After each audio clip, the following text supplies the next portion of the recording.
ama either say individual and I say be a couple so be kind individual and say be a ankre and I say be a awarefo omo dada sitting efa endemu hyiemu ho asem nti nyama bi no betumi adane akwansidia den amom na emu enso no egumu ahuro bebre na say yesi ye hwe no pa na ewo mu friends courses no eye ade mienu na ye titiriwa etumi di sa ade na den eba na say ye hwe sa two courses na either say baako eye adwemu yare na say at course no if you are dream mu and the problem nya de eba ana so say e bia woni pedua no bibi na ensisu yie because ufa oba any bema ejina hosisia from the ages of from 1 up to so benya puberty between 11 12 13 mu ho kono na both male and female sexual organs ni nyina no fully mature nti bon so oba no start here the ebu ni nsa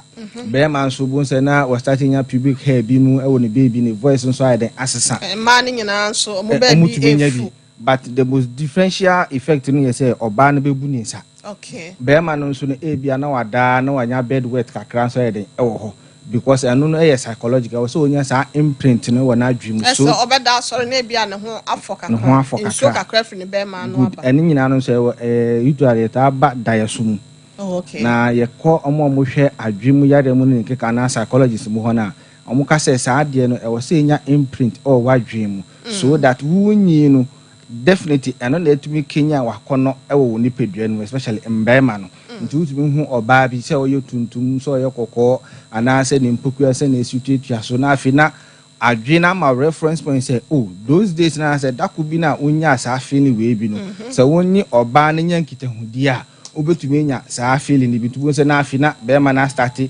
person ne oba na yere ebon komo with the hope say sa de no betumi aden abaso abibia na etwamfoni wona adwem good nti say when nya sa effect na say when go through sa psychological effect na unyi no etumi dani akwensidie den ema woni pedua no mba no so no onyi no from the ages of 9 sisi ade na dani first no ti say wonya be 12 13 years no start ibuni nsa but dodo na na say so mutumi bu mu santem nti say koba ni say o start empaso agrontem so dia and also both negative and positive effect betumi ya den e dia bresa nipa kro no now say yenhwe say ye fa bema edigina ho a dia ben akade ene e wono ho ene betumi ama saa nhyiemu no edimu ne edi kan bema obema na at the age of 14 say ebrea betumi nya be from 5 to 7 inches long say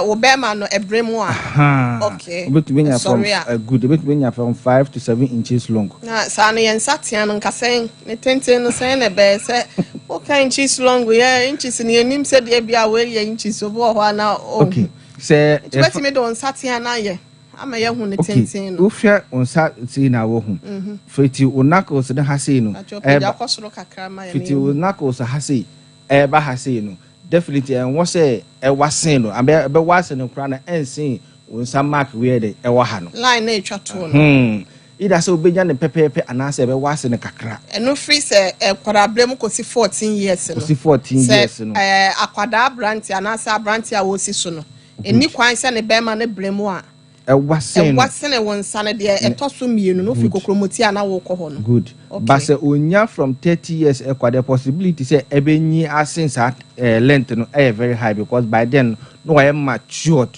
and I say fully no functionally no we nyi esi nti ebetumi add ayetenti asen ne kakra but oba so ofa na ono so ne ahemfie no senfia we nya be 14 years wa start ibu ni nsa na ono so ne dia no from sana kos ho na ba ne dia ni service ne tintin anu so betumi edu sa service ne dia ye wo ahemfie no wo ho na vagina no ansa na ukọ ni mu a bebia sebi so ne be manya nhemu a ne be ma no betumi ade akoda no na ye fe ne service no be ma no betumi akoduru anasa akoda be akoduru no okay anu ne ye fe ne service ese wura ne be ni mu kọ na nimu a be bia be akoduru no ya obabi wo ho otimi kan Jesus akọ ne bibi so no mpatwani na asem ne ye kan mpatwani nti ofa ne nakos na no so betumi nya sa lent no nti sa nyama we nyina etumi de esese ni nyina ka si ni ansa na samunya nhyiemu a bibia akoso yie na obia ho ayden atono but ebedum brebi no bu nse na obi wo ho either say no hormones na ewo ne nipadua no because anu so play a very vital role hormones ne ewo nsuo bia wo ne nipadua no ya adwen no na regulate emba no ba mo side e friend estrogen mbema ne de no friend testosterone saa de mienu wei eno na etumi ma wo atenka awo nipadua no mu emba no so na no na etumi regulate say obebu ni nsa ne mbra ne beso ane ne nkeka ho ne nyina no eno so na ye de etumi regulate ma no obi ni de no obehwe no ye be ye 1 or 2 laps and answer ne nkeka ho bi no na ne de no eye low eno no eba ne saa na ontumi nya atenka yie mbema de binim so de no eno so behwe no na ne de no so ewo fom ono so ne de no eba ne saa na ndanhie mu saa no eya na endo no kon anaso ontumi nkenya no ho saa ebinom so de no enye saa hormone effect we psychological in the sense that bia hu bi na abehye no mu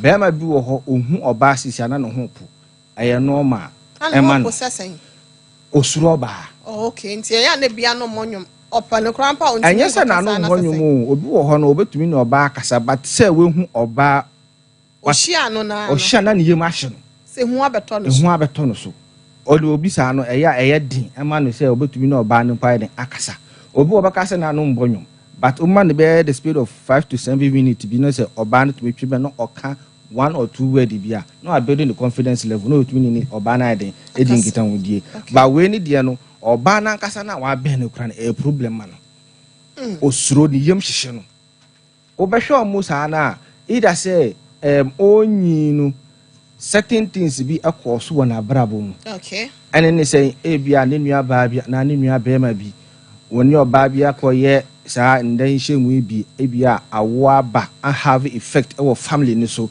bia mommy and I said that the sorana pa bia onwinwi because of that particular thing nto no nso nyina de na record wona adwim nti won say ohun oba bi pe na wakai that scene na eya the parent and I say ni nua ba na say ni nua be ma bi go through nti won say na edi hu bia be den abehini mu when so no other ones be be find say be a religious effect okay yeah some teachings bi no wo nyini na won ware na onye oba akonya nhemu a bone obekwa abonsem jem it has effect awe nipadua no so nti won say sa nipa ko no obo ne bra no onyini nyina no na adwen nyina ne say on ware de so onye oba akra bon komo a eya ne edin ana say o feel ohun ni say bone bi na edin oye nti okotena ka hu na so oba be tena nche nimpa abo obo an say sa oba ko no onsi onya kwa nko no ko akotena for na bema bia be den abetena nche because of that psychological effect na de ewo no so no obi nso de na physical effect in be saying ebia accident bi esi especially in the case of bema na accident bi have effect no no so no ewo ne pelvic region ho either say ne lumbar region nerve na ho no it has been compromised and I say ehun edinya and I say ehun atochima eba ni sana ebetumi aha no say ne bema na betumi ade asori obi nso ni die no mba ne bi ni die no so no either say ne hormones ni say na ye kan no wa go through certain surgical procedures bi ni munti ama say obenya feeling ana so obenya tinka ama sa nhyiemudi ana say nkitahodi no kwa no eni na adwemu okay these are some of the major causes bi na betumi either psychological na say physical effect ewe yeso. Now, you share the various forms of these sexual disorders are sometimes etumideba. Answer and doc. Now we can say 0 to we find say 14 years. Ne bema yono say ne bema ne brema was say e drew some inches bi a wo de won san ye say na obi won so a akwada wo ba but ne bema no so wa chance and no ya na ye hawa na say normal. Yan ka say e how because in nature no sometimes over fan for 10 you be analysis bi no obehu obi ni de no be go to the extreme okay I know that sometimes ye hu no bo na yakase supernatural sanet ye obi wo ho ye wo average ntubo say ye such research bi na ye be fa okay from age 9 to 10 dodo na no omunya length ni saying but ebi no mu de go to the extreme okay I know you ntumi nka say disorder okay because so far as etumi nya ne functional properties ni nyina odwonso a onya tinka ansa na wadwonso oda etumi brim enye like ono no bibia na otumi ye but have cause no be say pain be and I say discomfort be on ni pedwani baby a eno no ntumi diagnose nka say den your how den ebetumi de aba no so. Okay. So obi wo medical condition be a ebetumi aye cause of this sexual disorder. There were certain predisposing factors binim wo ha ebetumi de aba.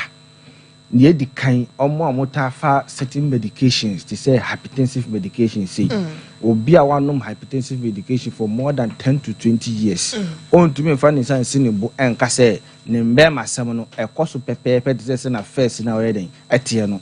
But by natural means no Bama be a wound from age 1 to 30. One day I said 90 to 100%. Okay. It's a problem being here. From 40 up to 50 and I say 60 years no also the no so to me at be 80% and I say 70%. Okay. But when you from 60 air corner and no watch him you know 50% pepe and no kra no say utumi your ba shim be once twice and I 3 times in the speed of 3-4 hours e be do sa time unni sa ahwande ni biom. Okay. Nti sa dodo no bo say be ma bia no say adechi amachi from 4:30 eko na wo se bi obema ambremu a eya na eyo how bibiri. Okay. Obi wo ho en say from age 1 to 20 years say obetumi di say si ni sisi na we gina ho adwon so onso ne bema mu. Ayo bebremu na aye bibia. Okay. But from 30 years eko no just man support or the inside bed ebe so mo wi ana adwon so no awoso no ye na bibia ye okay. But our younger age no bon say otimidi ni segunu sisi no adwon so no problem. Hormones na nkasa ti. Anya say hormones ni muscles no ne hormones ni nyina no bibia de na kwem. Okay. Into no ni problem. Okay. But ubenya from 30 eko 40 50 eko no e also ma support. And no bon say mbema ni insha anye one we friend say indicator we so wunni na uye shaving in between your scrotum and your anus or hono. Was all the shaving stick for a na de. But ubenya fancy from 13 years wire pubic no. When you the puberty na say or ye shaving between the scrotum and the anus no hono. Or ye shaving. Me na biti baby wanted their walking you. Say o yi na sia. Ne to kwan no ne na se kwan na no ho no bebia ne hwa ewo no ne hwa na se ho no so betimi aka na do kon ko ba cho ka mind empacha e ban ho na o ye shave na ya o the shaving stick ne fa ho a ya na e ho no ye ne odwidwi ne be mas na odu ne hwa na se a e ho no ye ne de but obenya from 50 years eko no afi odu ho ne se o yi ne be ma ho nwi ni sa na onya sa sensation ni biom ene kira wo se ahonde na first na wo no swati. But say doc dey na ya na ema ehwo ne ye omude no ahode dey ba ahode na ya na say dey be na dey na hwa ya na na mema no social na se no oba wa afo bia be di ma dance say unu be ma kura enya nhyiamudi a na akokoso ne hwa na se ho na entine ni bi na ewo ho no ya na atenka different one bia say etime be no ya na dey na hye sa hwa na se ho entine bi na ewo. Okay, yam funny say on say be ma no ye hwa no any your testicles no ni nyina no e wo outside sure ne sure aba no ni nyina wo outside. There's a reason behind that. Okay. The temperature e wo say enya na ohunsuo no e betumi produce ni bibia no e ya say wo inside ho na emboa sanso na ntini na e wo ho no nso has relative effect e wo say wo be ma e be brem na etumi gina so aye adwuma che. Okay. Enti at the age of 9 13 14 up to age 30 ni there we okay ahwande ni sisu fine but e be do from 30 years above air kono ya na bo se na sa ahwande no so ayden so atiko e natural order e wo ho. Okay. Be ma wunyi no o natural ahwande no e so beti but wunya from age 30 na wo ahwande na so atete se obi a wo 60 years we eno de e be ka se wunya problem. Okay. Nti problems ni bi eni ni den your erectile dysfunction. Erectile dysfunction you can say obema ebe brem na etumi aye adwuma se na esifata obi wo ho entumi ye adwuma se na esifata the bema no betumi abrem be obama oni oba enya nhyiemu a e was say from 3 to 7 minutes no utumi ni oba nya nhyiemu ansa na ho isa no. Okay. Eno no ye adequate you can normal one from 3 to 7 minutes. Say below 3 minutes, then it needs clinical attention. Doc says one should be. Say Obama only oba enya shemua. Above 3 minutes to 7 minutes, okay. Okay. But say above below 3 minutes, or clinical problem. I was so bad. Wana muntu yentintia na wa ben hospital 21st clinic na ebia na yama wondro na bibia de okay. Sanso na ebinumu so dia need to meet from 7 to 10 minutes. Okay. And also no yebeka say yenyaaya ankasa na obia de den enye. But obi wo ho onya. Okay. Wa obenya from 10 to 30 minutes. Yebeka say too much. But eno no omo a omo to me to say na question obi say akola bi wo ho obi onyi no na ne be ma no kra no eso sen the age na owo no nti yebetumi ama mo sa yardstick ni say omo no omo betumi nya from 10 minutes to 30 minutes no ebetumi edi sa. Okay. So we fall within all these ranges na just say oh problem. Oba oni how eba sa sexual disorders bi hu sa. Okay. Mbema ne titiru ene edoso. Okay. Nti na efa ne erectile dysfunction. One, ne kwat sebio ne kwat na abrim, nanso ontumi nya 3 minutes and 7 minutes na ye ka no. Na say be 1 minute for 2 minutes. Yes. And that 3 minutes for. And that 3 minutes for ho. Obi nsum ne dia no ebe birum nanso ne 7 minutes na wo se wo nya no. Ne hu nsuo na ebe ba no kra no so another effect eno so ye de e wo ho. Okay. Ena yesa wo premature ejaculation. Premature ejaculation is say ono no obi wo ho ono oba nya nhyiemu da. Okay. Ohu oba na ne hu esane no eno no yentumi nka say premature ejaculation.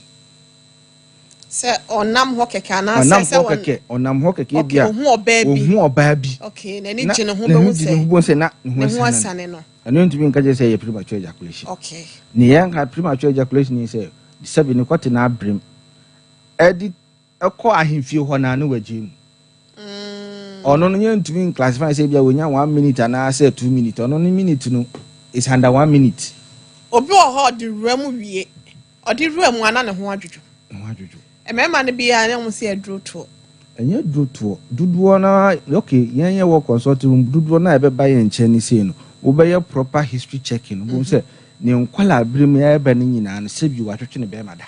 Okay. Duduo na eye baku na ono so be ko mu no e bia psychological effect and e won so. Okay. But most at times obeba no ne be bon komo obeyi na adwen fi so obeko back to the lifestyle from school GHS SHS no bon say within that lifespan no patwetwe ne be mada. Nti eba ne sana adwen na record that time no e won na adwen nti ono oba nya nhyiemu pe sa feel no e more better since say o use ni nsa no nti okọ oba na himfi ho na obegye because oba bi wo ho na sebefo oba bi so na se en de enfo ono de enfa ho se afo se enfo yo okọ anim na ebe den obegye na na yefa ne premature ejaculation. Okay. Obi so ni dia no enye premature ebe che kakra ono no yentumi nka che se disorder and I say any disorder because say a pan the normal ranges na ye woni mu na afi na da no questionable or say bisa say we start with sexual life na sa na tie and I say along the line no what start in draw bi mu and I say ye nyama bi mu a have that effect na dey e wo so. Okay. Nti obey proper investigation bo say da bi peer pressure and I say yen nuanom be ma sometimes you bon komo ayonkogro wa be ma we wadi bisikase wadi miksikase so ma ne ho kire no na wakofa ndro bi no na onum fine saa de ne de wo di nya wo sexual pleasure but at the long run wo no obenya problem. Okay. Nti and also one of the effect so lifestyle factors no so na bi so substance abuse yebetime de aka ho yemfa ne say bia omo a ya yentan ka ya budidi food say yemfa omo nka ho omo de no mu ni sapro no de opeso odidi ofa na o de tene maso but omo amutu put to the extent say we are losing the consciousness on kai bibliotimpo sadriam. The only thing about can say no otiba no ono munsa ne ni so tete no no woni dem say you push no say you two no say anything on no okay ono no say no omo tanya sa disorder say bi do na okay nti ebehwe ebidumu si di na delayed ejaculation okay ono no oni be man oba ne beda sebe ne hu kra ensa no ne hu maada embada ti say bia a day or two na say oje say ebia no no oba na da be twice no hu ensa no ebia the next day anopa na ono oba man be oba ne beda na afi na ne hu ayeden ensa no ye wo mo sa special cases ne de e wo ho se oya history no check na hu say ne die no from the early stages or stage sexual intercourse in can san etie dia eno ne ya yen tan en ha omusa okay but obia ne dia no enti sa e na ada ne sa no e ba ne sa na e wo say investigation ne ehwe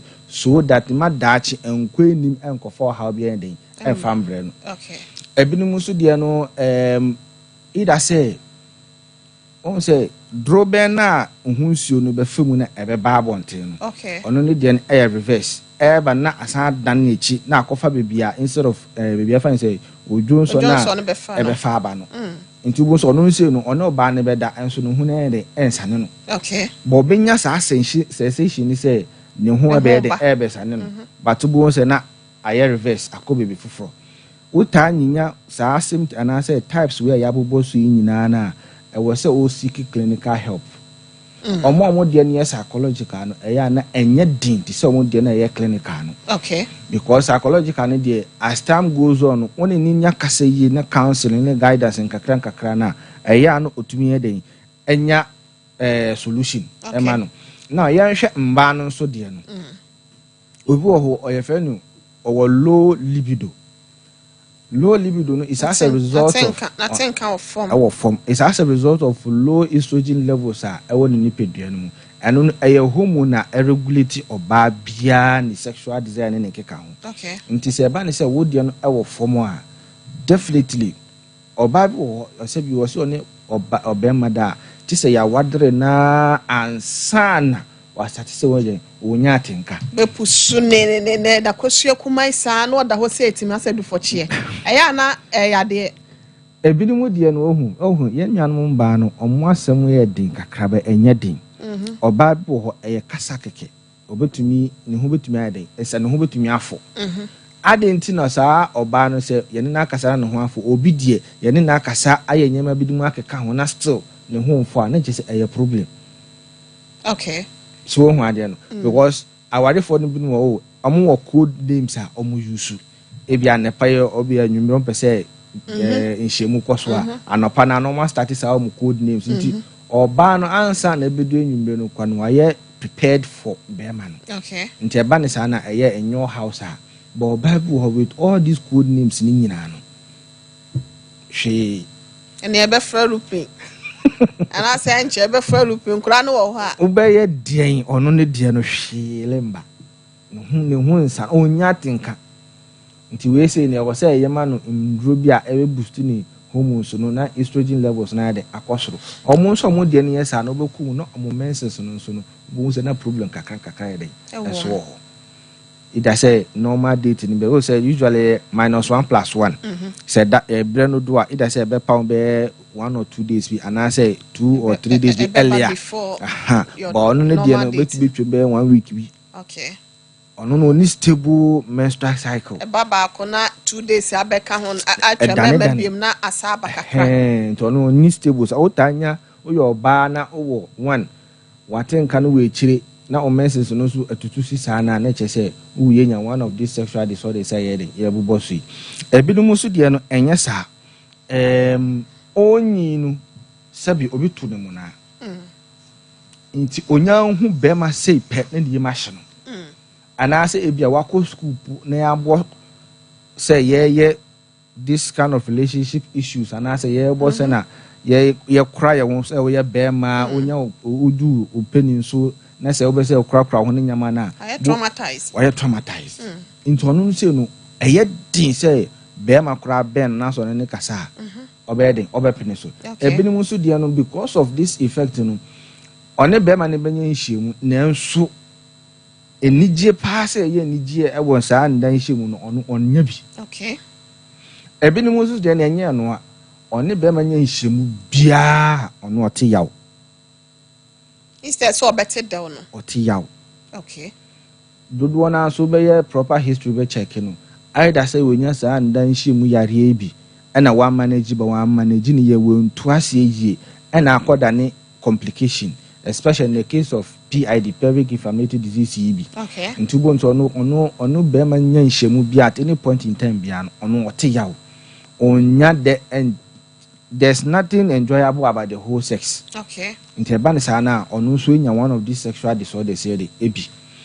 Sisi wadaroma ye nuanom bo a wo amantife do no ebinom yesi amamre ne amane ye ntontwene nti ebi wo ho a wonom epim no oba no ni pim bo se ye twa de afiri ho omo enkyere mu a ebisa bi ombema se be ya wonya atenka ma be me no so no eni ensunsun so bone e wo wa wade mu efa enam nsem ne ho no good sa ho no se nipa ko no obeye no one owanimdie e wo ho because sisia no there are regulating bodies a ehwe sa anyama we nyina so nti se ye no by local means yen faster procedures so o twa no owanimdie onim se ye no ye na up to this stage and e wo se ye den ye no ana se onu de na adwuan se oyi saa de nyina efi ho say na say wanzamfo good anything I make say they are regulatory bodies no okay because yen to be nka say ye to saa de na akire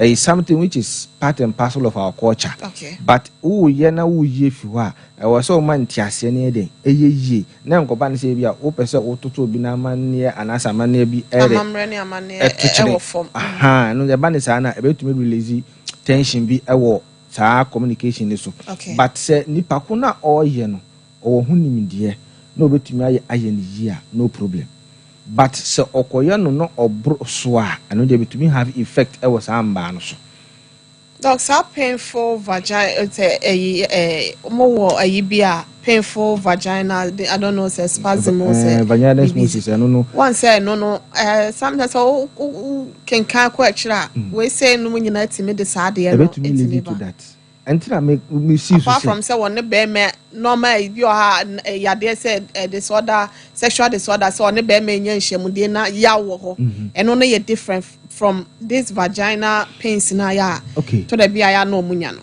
yem fa ni say oba unu be ma nya nhyiemu a yaw no etisen sabi wo say be ma no ho so sin wo ba na definitely ube Philippines within the first 2 minutes okay aya normal okay for the first penetration in the ubenya because say oba etumi avu nipa efinasia ba identity sa adikitwa we na etumi have side effect in the ewo so internet say ekoso to so a na che say e problematic okay and here one say ekoba na say nipa no or start say o have sexual intercourse and na ye investigation you say the clitoris no has been savage it tries more than necessary there yes the bia was saying he tread no ya man abrosa and then we can relate it to that effect okay but say bibia you okay na so ni be ma nya nhyiemu no otiyaw then there's a problem okay since I hwe emba no hormones oni be ma nya nhyiemu otiyaw e bia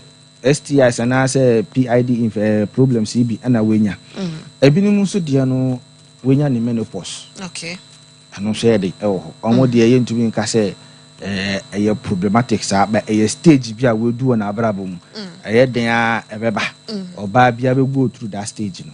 But say we dia no koye earlier than necessary a na how. Okay.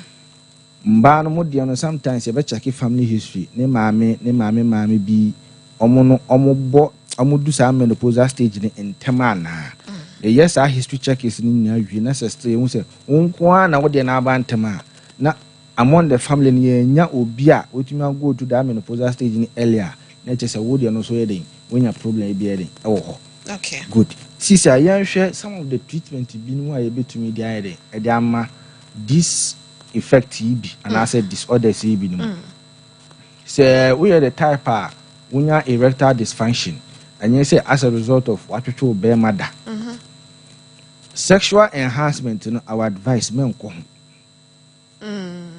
and person ko no me do na be ma ye kase ya mitumi gina so che dabi aya men ko because we already by default no we create a problem. We have to rectify that problem and san why they work on because young fan is a Onyan could be on Wakonumbi, or to be in your banada, bear 30 minutes and answer 1 hour. Why is hard day will be paying? And I also walk off. Also, the broker could be 15 to 20 minutes. Okay. After those age, I was a orphan, over pressure, over cooling, over fun more. Because who person Unyas are targeting now, Unyan Kunias are Sadian. After no sweet milk functions are so bonny diary.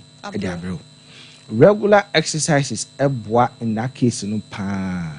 Because Bearmano. Yan memani dear a moja ne was a term wedding. And Tisakobani say, Moja need to mean down for sending ye not acquaintance dear with Moja no more. I yan at your house here, a brain. Until I say, yeah, exercise Dana. Okay. Secondly, so you did the mus or saying, ye finish ye. Healthy diet. Healthy diet, very necessary. Okay. Until young fanny say, ABR or fat and oils on one cat to soccer. Now more carbohydrates no say a little bit less, but to fruit and vegetables na ya more no more ensure no side and adults. Okay. And also boa. Your home remedies for what and also a taboa. But the one yes, I 1 or 2 exercise we no amfan count now your home remedies no kwana aya na ntambwa. Okay. Young fan say obi a or psychological effect, stress, trauma, edwumasem ne adwendwen a eda no so. We no to me recommend this uncle Fedro straight off.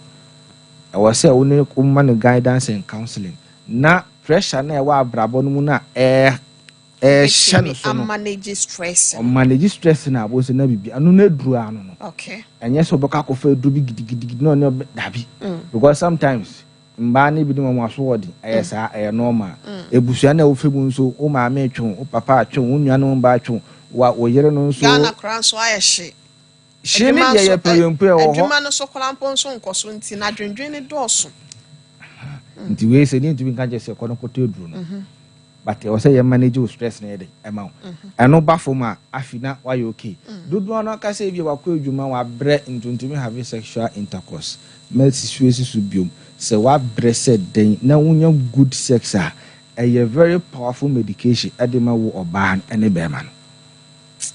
Wa bre pa no akofie doc wadware awie o dem fan social kwa social to nchen wadware awie wanya oil bi senkuto krampo anase bia nku bia yenya no mba ya sometimes omu ya de was aside no o doc I no ya na bo de ka say me sisi me to ase ya me ya bo nso opiepia to ase na eho be wie nya obi na be ka cha o se onye onfa ntomma bo nso ho afọ kama piepia to no kwa ase twetwe wo chi no baby amount wo piepia to no kwosoro na say e peja wase ho no ntintin no kakra nti wo be wie na bibia aye kama enso ma bi wo ho no kula won kula na mabre edro na edro yes e de ma obre no yes especially omo ye office workers so to me pocket time Thomas Chere doctor wo sunya no say tell him more because he's enjoying the show. So I said, Dr. Yusuf, you know, so we're here overseas. Sixtus, Dr. Sixtus, so say, Otawa, Chomunya, so Mutawa, they are enjoying your talk. You don't want to okay. And I won't say, you can't this particular sexual activity now. A medicinal to both male and female, or bar in your sex enough or na brabo moi. The person even glows.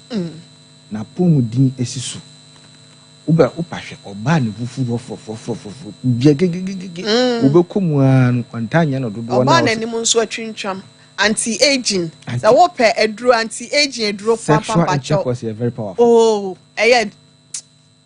de hu dodo na but ye no ekwan paso nti yes ade ne ya ka she etirim say sex no dey say like me your friend saying I am tro a drop pan. Okay. Bemo bow, especially among your office workers from Monday to Saturday and Sunday, a Juma kwa. At least Bema dear, or 3 times in a week when you're normal. Oh, no, for grandpa doc, it's me, or was stressing in our call. Tio, ya crown out day, Utikura shower, you don't know for us here. A drone, no. but yeah, sex on they see it as a form of procreation. And son or beba or bahon, one night, why not be so or no bano, ewo, and son or cobano, and only and you know, one. Okay, young share or more almost no infant say, and your psychological effect. Next week, oh, my own. Never. Obeba. You ever course near Samba, or this week every year, your friend is saying recap, not your chasso. And then mammy miss always say never for 2 kakra. Okay. And my baby, I yedrun. The asamo what kind say Obano a war no my ye. And the about some number cash what the Amayan no more. A war my intim sometimes. One who can for crampo couldn't she move on pemoa. I said no to channel home. Maybe a crampo dear and being a free. Dabi. In this is yana, my main be so. Young fan is a commodore. Na say, or say, if you are new require me, baby, dear, answer me into windy near Ohon. And yes, I won't do it. And yes, I come there into Urbana, winning in your shewunu, say, even your full yam by a crown. You should have at the back of your mind, say, beer, not and none moon never successful. Mommy, utie complaints at Duana among the banner. A 1 or 2 trick big can overma a friends of couples no bones and I one after and you drew. Was in Burma no sex education in Nimnis how Burma the no answer who about a once I'm up with the no communication, nothing on during a sexual intercourse. Yeah, the Burma no banner that and one so more da or no buy one is saying. Second is saying, means so me hand now, you dare say action be anywhere because no one say your corner. You are penning be other or see what about Dabi. But if you are not the better, okay, on him or ban or do ovulation stage say now a yarn whom soon in your man a okay. Only in your that time now. If you are in good was see ya, go to me after you. Once or ye are not afa. And you drew. A normal counseling. Okay. In Berman and Banos do one no any sa education so a woman so. Okay. You couldn't feel you mother and what brew dear. My money Diano did you happen to be better man or no so other. But a beer uncle dear over you want to saying or we are una baby oh ya. Why no normal oh yeah the massage in you the Berman and Casa will recommend. Not dear Naba. About my money being so on so ubi so more woman jumu asam come or moon say. You are so curious as a person who the equals one a dream. Oh, yeah, the other can be a boko. David, mommy, Ubershan war banner, won't know cool bearman no matter what. Okay. Into all the Fahana year, or the Jano. I stand was already now, baby, son, one question was a nyakanning in ano. Bako, who I say, why examiner? Ubisa question more, say, Busa question, my was out. Feeling nti yam nyanum ba no e wo so munya bre e mo nkunu no o be ma nya sa de we yie a otumi nyini chewu nti be ma na ewusi se be ma ya yes commodity eno any saying sisi a ye ndo so ba no do so sin okay nti sisi a no mo na ya ware mo na mo ntumi hwe yesu yesi eja mo kwa sisi a no ne wo ho no so no already da education nkosu yi but mutumi nya bre ehwe ba Berman is here obetumi nyinya cha afi mo nyina mo ba enjoy the fruit of your labor. Doc say Berman te oba ba ko ho aya na de ha oba e wo ni sexual life no mana. Hey, asem okay. I mean kan ko. Oh, dia wo bia ka kire. Okay. E wo say Berman one na irete. On tenya sex. And then muna say on tenya. Some of the women no be hu say what the niema yi ne ho ano mo. Na Berman so I love my wife. Oh, there's no big deal about this. So I be our brain to me no be 6 months. No have a sex 3 months. E be na bibia nso nsi ye. E kwan wo ho so betimi aye. Enti sa Berman no oda so atena sa oba ba ko ne ho. Na e bia onko benkuma na ni fo ntwa mfa nchen a. In future no how be wo ho. E the man sexual life no. All these be equal no. Berman bia babako oba bako enyema o Berman bia oba bako nyema all things be equal o Berman bia babako adentia good oh say you were 4 categories of omo per sex obi wo ho onyane nde ochina ochinachi ope emema every day onya ope oba bi ba ya wase ni kunu da se wo ha no dodo da bia oba mba no musu sa no musu oda categories no ede wo ho omo per sex ne pa every day ko binya yanka esini so yes okay anya ni gidi anya mechanics anya se bia ene wonya 3 rounds or design se ba akokra one round okra na de bia no ko wonya ne ba akonfa mpa na no okay obi so ene wonya ba ako ochire no wonya ba ako okay obi nso every 2-3 days onya okay obi nso once a week okay nti sia wo be ma no one and also who say me be my way no me to say which category do I belong good to? Okay. Oba na makofa no so no ono so category be no so okay now ofa be ma na say we are the type of bia opa oba na bu no something fanenda nti sia be dey be fa ba ko aka ho na at this unya ba ko ka ho a ene we call offer we were on ene so we call offer we so on about sexual life no o prostitute especially unyi no and also play major role okay nti mo say sisi adodo na rubber share adoso mba no de ade na adane koke yes wo ma ko homa yie unye se nti ya fa ma wo ma miska yie nti afina ye de catheter hye na adoso be hwe no si those are some of the cases I taba 1 month be ma unya 6 ade boni ben a problem. I mean, who said I discussion more than my sre da. This particular question, ya me ye ni anu ya de, but I said when you chia because discussion in favor of you.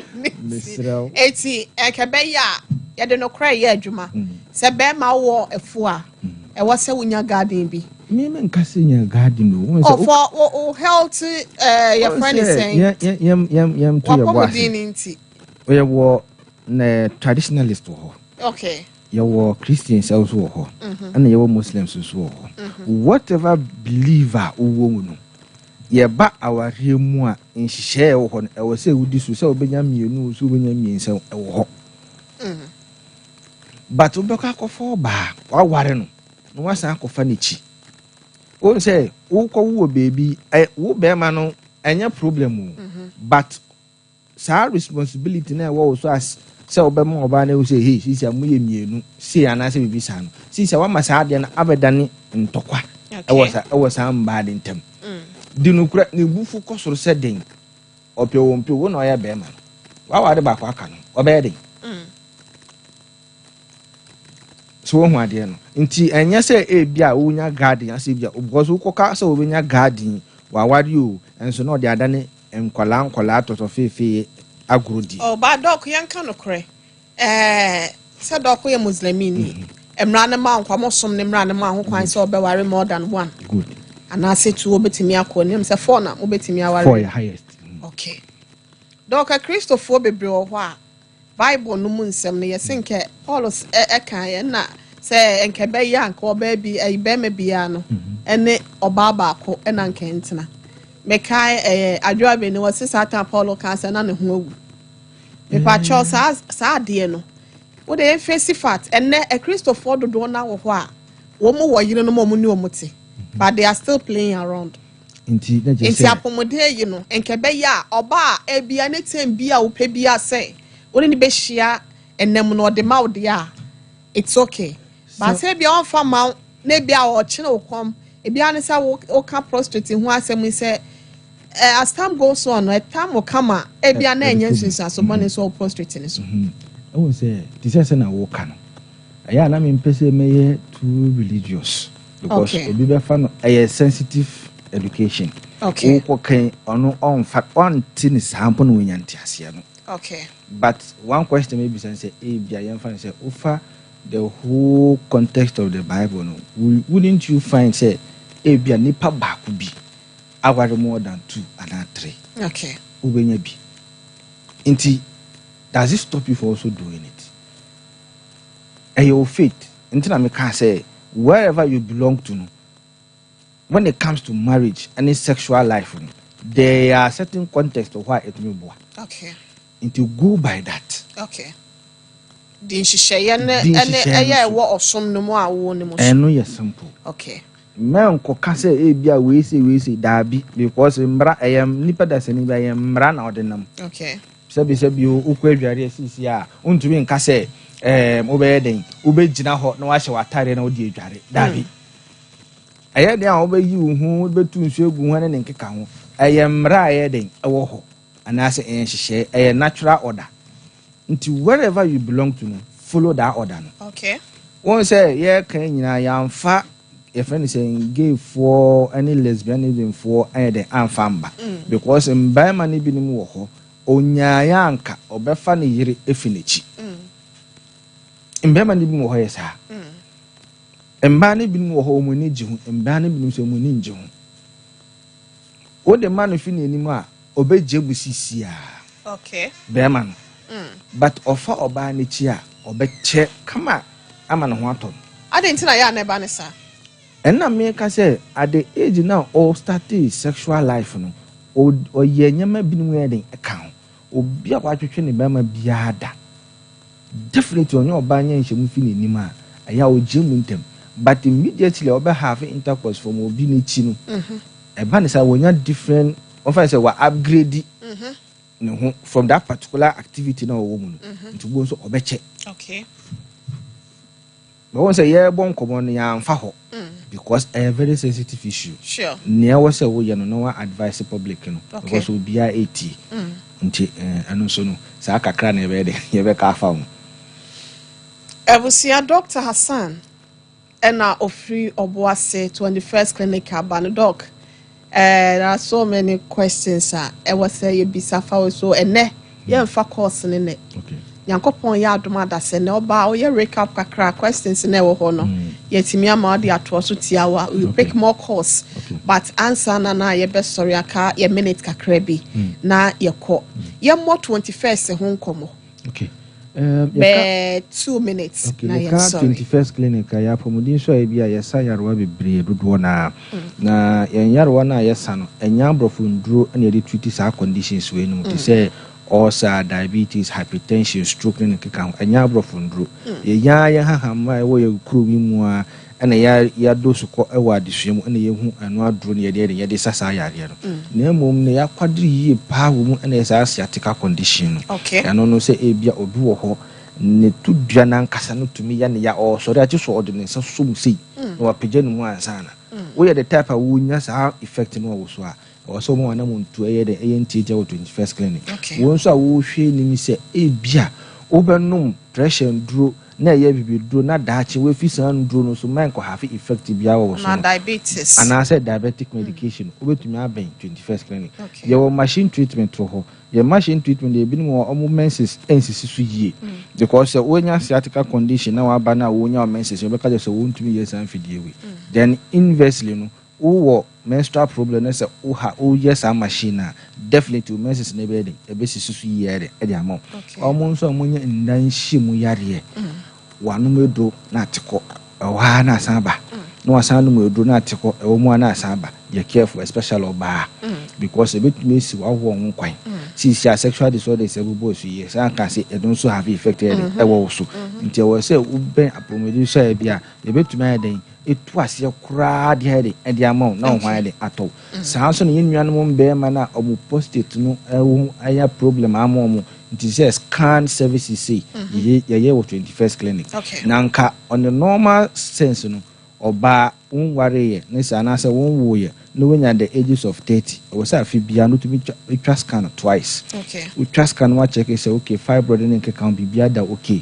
afi ne ku ewi ye no so no san twa ba ko so de e de aka ho eno no wa check say me wura afi ne mu na me yesi afi ne ku ewi so na me yesi saa so na be man so at the age of 40 ekono o said Dana o check you posted men ko ban say one day was sorry o ko Joseph Johnson number na ko ban say the catheter be dey be show into at least ultra scan na to betumi aben 21st clinic area ne sa scan services ni na so dey e wo ho CCR no ye free be home care services mo mo maame num no mo papa mo e bia stroke ne nkeka ho ayo mo ntumi mfa mo mba hwe ye ho no mbetumi afre ye phone line na management mo atena se ne aye hihye yan kase ye beba fie ni abehwe mo ni asan de nduro so ayeden aka ho amo na bibia ayede aye kama nti these are some of the services I run here at 21st clinic nyame adoma mo frɛ saa 0243 0540 311 mo frɛ saa number we ya ebe kɔ ye call center ho no na nhihye bia na se questions ya mpese mo bise bia no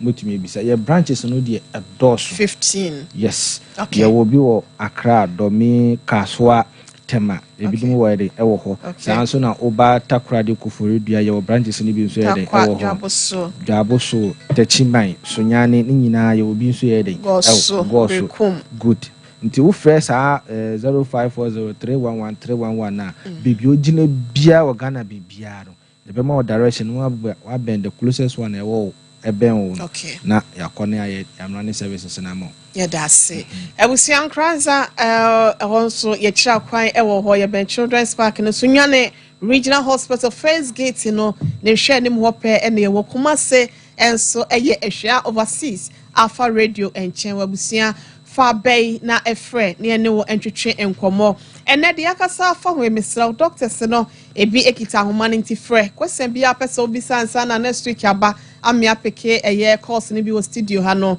frɛ 0540 311 311 0540 311 311 0540 311 311 and now 0249 311 311 0249 311 311 Ebusia yadisia doc pacho just some few seconds so we be abetimi akama ya sorry abre na so okay ne meka say we are saying cc ano apomodin no ehu hia nti wo ho na ohu se wo di pedua ne bibia tochema membu wadwen enkoto eduru bi ennom wan hwa na one day ebia yare ne ye baako wo konom eduru na adane mienu nti no ama wanam nto aye ntintie wa apomodin so aye so na ya check em so okay yare we na hawo afie ma wo eduru kwa na wo complain ya you have the right to complain but self medication is there ehu hia okay abstain from self medication Dr. Hassan ena yete nenka no boa say 21st can Dr. Penyo ho ena ene ya ne twetwe kon yakopon ya adom no ododom ya dasene obesai abetne fi hasen de opese obi se bia no wetimi ede ehumu aye ede amount now so watch na 4 p.m. jumedi no ebesan eye ebesa yi biema wo Sompa TV editor 1 TV nti wa ma me to ahyase ampacho emane how na ye ka cho se wapomde ho nsem no mane hia susuma adwuma hia eya akọ 21st clinic ebra no abrana na se other hospital biada ebe wo no ne koye onipadua mu hwehwemu bibi koso a ye hu ede ama mema no a mode ne emeyi mo ho na mabre ema na misisi ye me ya be oba bi oda bia ni sisi ye ne ya be bo so me be de no ma na ni kunu nko ne ho mesrew munya sa de ne be ma no ne wunya nhyiamudie wo mpem kama pacho no ane edru no medi do ohenere mame akua yeboa asiama bronya yada mo ase ama monitie na me na Ransford ase wono ene hwe MC ahode mame a social media handles no o share live wo ho na kwese Sompa koboa no wo mucha Facebook no kama kwese me da ase ekobeje se sempre mo be man so yade amena na se ne Mr. Dave afei manager Daniel Mr. Daniel Pokwajima no any director at the Medjumedi Dr. Blazer Foster so yada wase papa yabusian ya sorry adwaso 8 p.m. exactly Victory Charismatic Chapel International Reverend Apostle Frank Osei and in it done by Betina said this is just a little thing in the sight of the Lord. Oh how no now at me the old right nyamia se mu wi awde mpaye etime atoaso yada munyina mo ase 21st clinic